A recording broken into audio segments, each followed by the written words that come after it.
প্রিয় ভক্তগণ, আজ আমি একটা টোটকা দেওয়ার আগে প্রথমে একটা কথা বলে নিই। সেটা হচ্ছে আজকে আমি উত্তর 24 পরগনা জেলার নৈহাটি শহরের মহাগঙ্গার পাড়ে এসেছি একটা তন্ত্রক্রিয়া কাজ করতে। তন্ত্রক্রিয়া কাজ ইতিপূর্বে আমাদের কমপ্লিট হয়ে গেছে। হওয়ার পরে আমরা ড্রেস চেঞ্জ করেছি। এই মুহূর্তে গঙ্গার পাড়ে আছি বিনোদন নেওয়ার জন্য। তো আমার ক্যামেরাম্যানকে দেখাবো, বলবো যে এটা ভিউটা দেখাও সুন্দর করে, সাথে পাহাড়ের কাছে সুন্দর মনোরম পরিবেশ দেখাও। এবার টোটকাটা বলবো, তারপর টোটকাটা বলে নিই। টোটকাটা হচ্ছে, আপনারা যে শুতে যাবেন, শুতে যাওয়ার আগে আপনার খাটের নিচে 1 ঘটি জল রেখে দেবেন প্রতিদিন।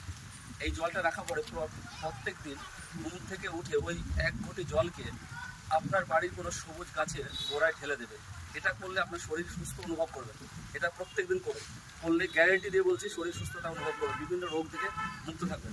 ভিউটা দেখো, উপরে উঠে দেখো ক্যামেরাম্যান, দারুণ করে দেখো, সুন্দর যাতে আমার দেখি তোমরা ওটা দেখো, আমাকে দাও।